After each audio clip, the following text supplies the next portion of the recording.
Kalau tahu nggak saya perbolehkan. Kalau sudah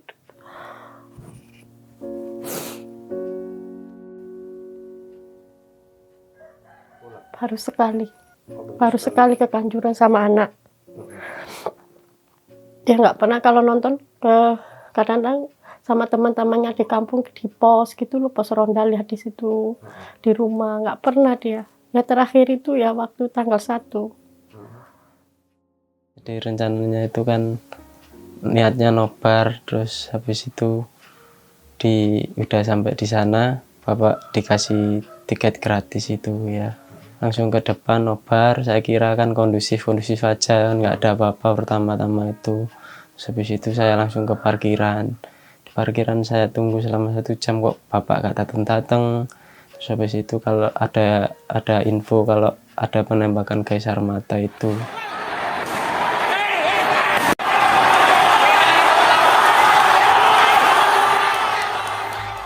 Itu saya di pintu 12. Waktu itu selesai pertandingan, supporter turun semua, terus dilempar gas air mata ke tribun semua itu, mulai 1 sampai 14. Kondisinya saat itu Bang sadar atau gimana? Sadar itu, terus nggak bisa, pokoknya saya merem itu pas keluar, berdesak-desakan, nggak kuat. Yang dari dalam stadion mau ingin keluar, akhirnya saya jatuh terinjak-injak di situ.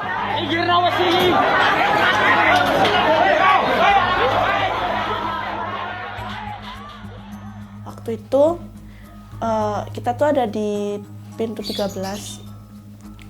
Waktu itu yang nggak bisa nafas duluan tuh aku udah bilang ke cowok sama adekku kalau aku udah nggak kuat gitu. Terus aku udah nggak sadar, aku udah kayak tidur aja, aku nggak tahu apa yang terjadi. Akhirnya saya langsung ke tribun 11, tapi di keadaan di tribun kan udah dibuka itu, tapi ya udah nggak karu-karuan itu, udah banyak korban. Terus habis itu pagar-pagar kan udah roboh semua itu.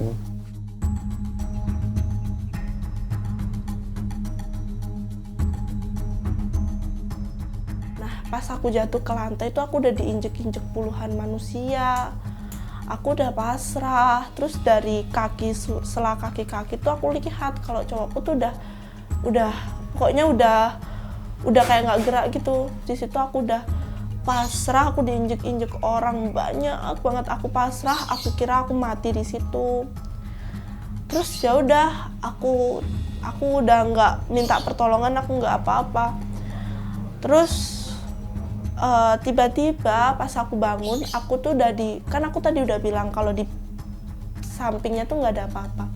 Tiba-tiba aku udah di samping itu dan banyak orang yang ngerubungin aku. Ternyata aku tuh dikira udah meninggal sama orang-orang. Di situ saya sempat tanya Pak tentara di situ, Pak, Bapak gak tahu bapak-bapak sama anak kecil 2. Terus habis itu tentaranya bilang, "Semen orang mana Mas? Saya orang Tumpang Pak." Terus habis itu, "Oh, orang-orang Tumpang Mas di VIP," katanya begitu.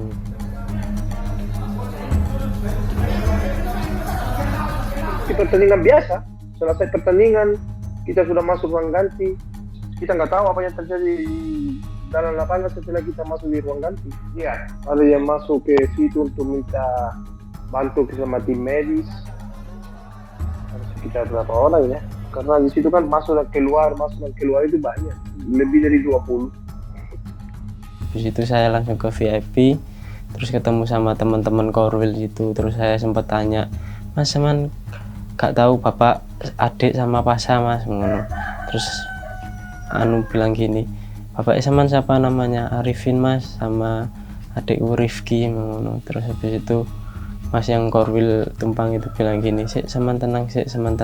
Terus semua orang di situ tuh bilang kalau ayo Mbak, aku anter, rumahnya di mana, bla bla bla bla. Terus aku ngomong, aku kesini sama adik sama pacarku, gimana aku harus cari mereka. Terus aku ngumpulin tenaga, aku berdiri, aku lihat belakang, ternyata udah ada cowokku di belakangku. Dan dia udah kaku, dia udah biru semua, dia udah kayak kedinginan banget, tapi dia udah meninggal. Akhirnya jam 11 pagi adikku ketemu, tapi dalam keadaan udah meninggal. Tapi dia tuh pas pulang, jasadnya pas pulang tuh masih rapi banget, masih pakai shawl, terus bajunya itu nggak kelihatan habis diinjek-injek, masih rapi bersih gitulah, nggak ada luka sedikit pun.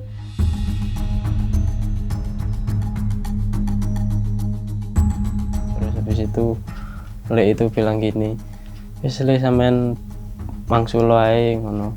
Mulai lek kurang ketemu ayah ambek adik Lek ngono, perasaanku wis gak enak Lek ngono. Aku mau pokok gelem gak gelem kudu ketemu ayah ambek adik, saya bilang gitu. Terus habis itu saya disuruh pulang sama Lek, tapi perasaan udah gak enak semua itu.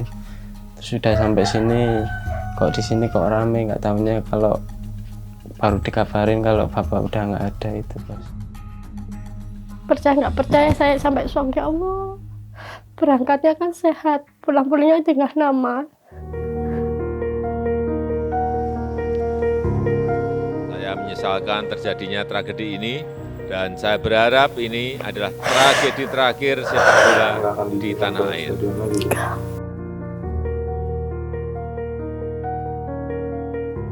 Mungkin emosi yang kupendam jadi suatu kesedihan yang berlarut-larut, terus habis gitu trauma, mungkin takut untuk kesana, mungkin untuk saat ini masih pingin, seharusnya ke Kanjuruhan tuh pingin lihat sekarang tuh gimana kondisinya, tapi ada rasa takut, inget-inget biasanya Kanjuruhan itu tempat terbaik buat aku, sekarang kenapa jadi tempat duka buat aku, tempat yang memakan banyak teman-temanku, banyak saudara-saudaraku yang meninggal. Kenapa harus di Kanjuruhan?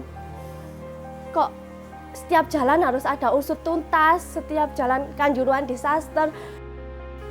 Banyak foto-foto teman-temanku ditendang-tendangnya juga, itu aku ngerasa kayak dari sekejam ini. Senin lalu yang kayak mati lampu, tiba-tiba keinget di Gate 13 banyak taburan bunga, banyak pintu yang dijebol, banyak syal-syal yang digantung, ada tulisan Kanjuruhan disaster, unsur tuntas, itu langsung terbayang semua di pikiranku, kayak gak ada di pikiranku buat bakalan terjadi sampai saat ini. Bahkan Gate 13 sendiri itu tempatku keluar masuk ke Kanjuruhan. Kenapa jadi tempat pembantaian paling parah?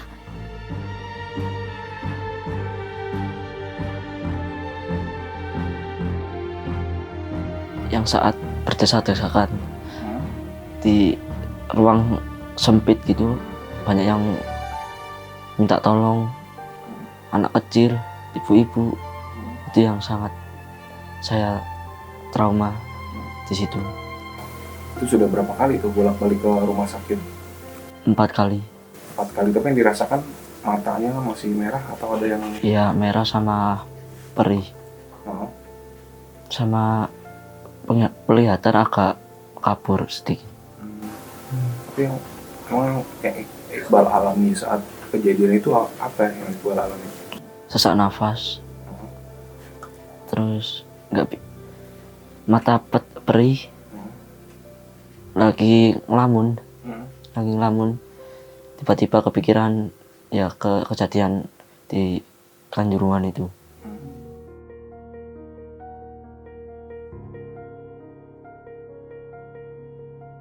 Ibu masih ada anak yang suka hobi juga. Ibu izinkan nggak Enggak.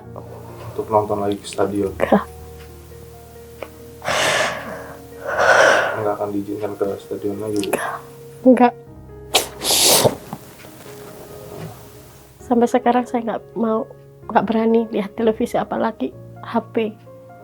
Saya cuma dari orang-orang, dari tetangga, dari saudara gini-gini. Tapi saya mendoakan yang sakit semoga lekas sembuh, yang meninggal ya husnul khotimah semua. Kasihan yang trauma, korbannya kan banyak, Mas. Bukan suami saya sama anak, tapi banyak korbannya.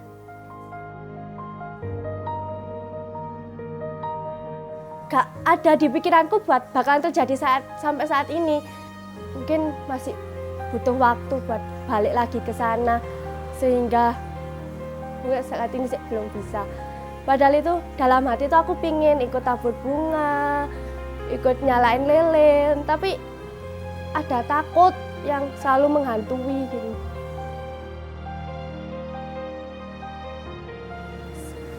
Kalau secara fisik mungkin aku nggak apa-apa, tapi secara mental kalau kata menurutku dihajar habis-habisan.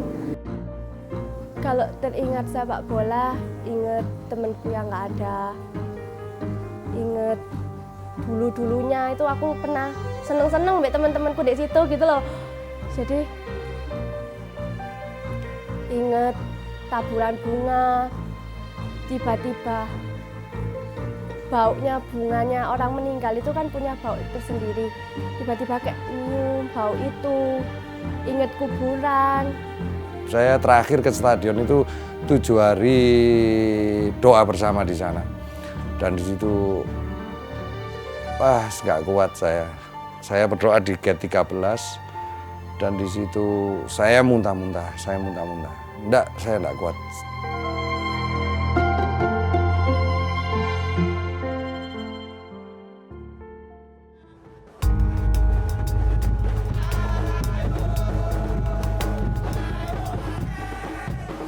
Kalau saya sih mulai SMP saya sudah stadion, mulai di stadionnya Gajayana dulu, di Gajayana sampai Kanjuruhan. Ya lumayan lama lah, waktu dari 2019. Udah sering datang ke stadion? Udah sering. Kalau derby itu sering datang? Memang kalau ada derby ya selalu nonton? Iya, kalau ada big match selalu datang. Sudah sejak kecil dulu. Pertama Bapak mengenalkan Arema ya. Jadi kayak itu pernah ngajak pertama kali dulu pas waktu kecil main Arema waktu main sama Persik Kediri. Kan dulu waktu itu Bapak pernah merantau di Surabaya. Jadi punya teman di Kediri, terus habis itu mampir ke teman di Kediri itu pas waktu ke situ pas Arema sama Kediri main itu. Jadi diajak nonton situ. Bapak tuh ini tim Arema Le, jadi kayak tim kebanggaan orang-orang Malang gitu. Sudah ada sih, sudah sejak kecil mungkin, tapi baru bisa ke Kanjuruhan tuh kan karena cewek, anak pertama juga mungkin baru SMK baru diizinin ke Kanjuruhan. Jadi di situ pertama kali masuk dulu inget-inget di Kanjuruhan itu udah kayak oh ini vibe-nya masuk ke Kanjuruhan itu kayak gini. Banyak orang yang bilang, aku sekali masuk stadion, ya wes gak mau balik lagi. Soalnya kan nonton bola kayak gitu-gitu tok. Di TV kan lebih enak. Tapi aku ngerasa di Kanjuruhan itu lebih enak. Aku punya candu tersendiri buat Arema, buat stadion Kanjuruhan. Jadi kayak semua masalah, beban itu hilang semuanya, detik itu juga hilang kalau aku udah ada lihat Arema itu.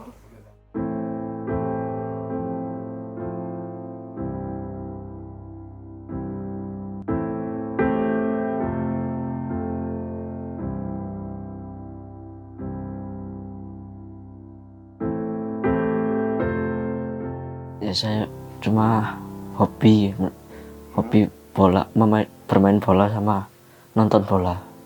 Ya tragedi itu saya mengingat itu sangat trauma berat. Kayaknya ya mau nonton bola ya masih trauma. Tahun-tahun berikutnya lah mau nonton lagi. Tahun ini enggak dulu? Enggak dulu. Kanjuruhan itu tempat yang paling aku cintai pertama. Tapi buat saat ini mungkin nggak bisa ke sana lagi dulu. Kebanggaan bagi kita. Aku aja ngerasain dulu udah pernah dari perantauan gitu, gimana rasanya jadi Arema di perantauan dan lain sebagainya. Ya bangga lah sebenarnya. Sepak bola sebenarnya hiburan buat kita, kebanggaan buat kita. Tapi kok harus ada kuburan di situ. Karena ini kan tragedi besar dan masuk di dunia nomor 2.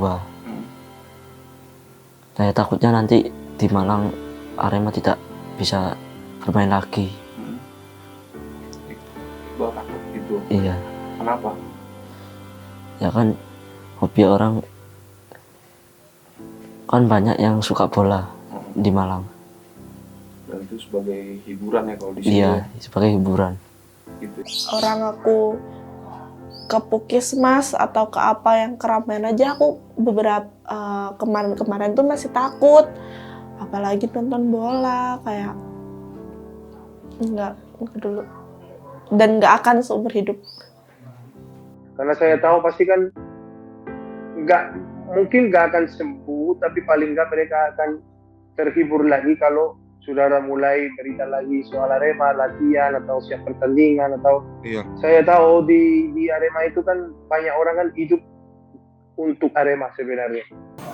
Pandangan terhadap sepak bola masih mau ngajak anak stadion lagi Mas? Enggak. Saya putuskan enggak. Ya gini, mungkin untuk bijaksananya juga saya ke anak, selagi regulasinya masih seperti ini aja jangan wis. Saya bahkan kalau bisa dibilang saya mengharamkan wis kamu jangan sana. Gitu. Enggak ada keselamatan kita yang ditanggung di situ itu.